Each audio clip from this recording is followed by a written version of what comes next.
200,000 years ago, a species stood at the edge of oblivion. Not the strongest, not the fastest, not armored by thick hide or equipped with razor claws. Just flesh and bone and a spark of something unprecedented. Consciousness that dared to question the darkness. Every breath was a negotiation with death. Every sunrise, a minor miracle. The wilderness didn't care about their dreams or their crude paintings on cave walls. It only knew hunger, cold, and the absolute law of predator and prey. Yet somehow, impossibly, they survived. These were our ancestors. This is their story. Carved in blood, ash, and the desperate will to see another dawn. The Pleistocene epoch was a crucible of ice and fury. Glaciers the size of continents crushed everything in their path, while temperatures plummeted to levels that could freeze exposed flesh in minutes. Between the ice ages came brief, violent summers where the earth cracked open under relentless heat. No supermarkets, no hospitals, no shelter but what you could find or build with bleeding hands.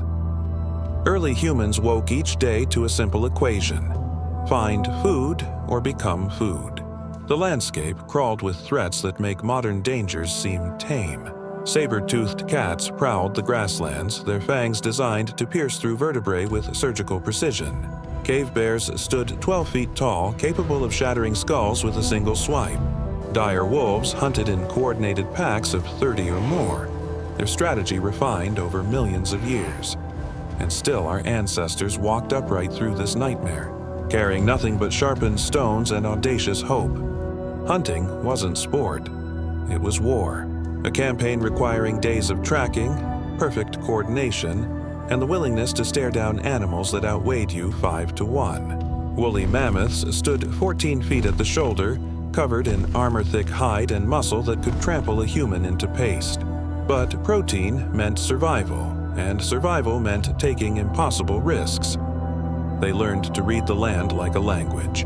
A bent blade of grass, the temperature of dung, the direction of disturbed earth. Hunters moved in absolute silence, communicating through gestures refined over generations. When the moment came, they struck with obsidian-tipped spears, aiming for arteries, hoping their aim was true enough to avoid the retaliating tusks. One mistake meant death. One success meant the tribe ate for weeks. Gathering required different skills, but equal danger. Women and children mapped vast territories, memorizing which plants healed and which plants killed within minutes. They competed with bears for berry patches, risked cliff sides for bird eggs, and dug roots from earth that harbored scorpions and snakes. Knowledge was survival, passed mouth to ear because writing wouldn't exist for another 190,000 years.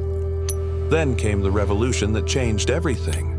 Fire, not just warmth, though on frozen nights it meant the difference between sleep and hypothermia. Not just light, though it pushed back the darkness that concealed waiting predators. Fire was transformation itself. It turned raw meat digestible, releasing nutrients that expanded brain capacity. It hardened spear points into deadlier weapons. It created a perimeter that even the most aggressive predator respected, an invisible wall of heat and light that declared, "This ground is ours." Around those flames, something profound happened. Stories were born. The elder who remembered the great drought, the hunter who knew where the herds migrated, the healer who could set broken bones. Fire became the gathering place where knowledge transferred, where culture ignited, where humanity found its voice in the crackling dark. Alone, a human was fragile. Together, they became something unprecedented, a collective intelligence greater than any individual. Tribes formed not from convenience but necessity. The injured were carried. The sick were nursed.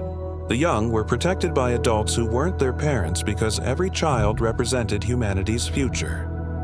This cooperation was their secret weapon. While other apex predators relied on individual strength, humans created systems. Scouts, hunters, toolmakers, healers, each role vital, each person valued. They learned to communicate complex ideas through evolving language, coordinating attacks that brought down prey no single human could challenge. Trust became survival. Betrayal meant death for everyone. Their hands shaped the world. Flint became blades. Bone became needles. Sinew became thread that stitched together animal hides into clothing that conquered winter. Each innovation was purchased with failure, injury, experimentation, a slow, painful climb toward mastery. But tools were only part of the equation. Strategy mattered more. They learned to drive herds toward cliffs, using geography as an ally. They discovered that certain plants, when crushed and smeared on arrows, turned minor wounds lethal. They observed, adapted, innovated with a flexibility that rigid instinct could never match. And when climate catastrophes struck, when supervolcanoes blacked out the sun for years or ice sheets devoured entire continents, they migrated. They endured. They survived bottlenecks that reduced their population to perhaps 10,000 individuals worldwide, standing at the very precipice of extinction. Yet they persisted.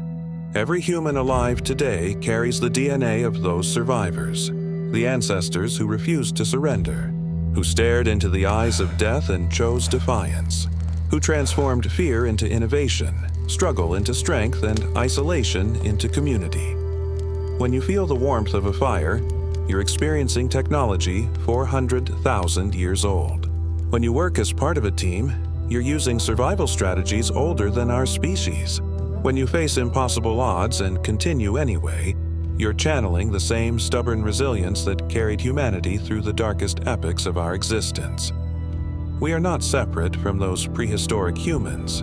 We are them, tempered by eons of struggle, refined by countless generations who fought so we could exist. Their battles against extinction became our inheritance.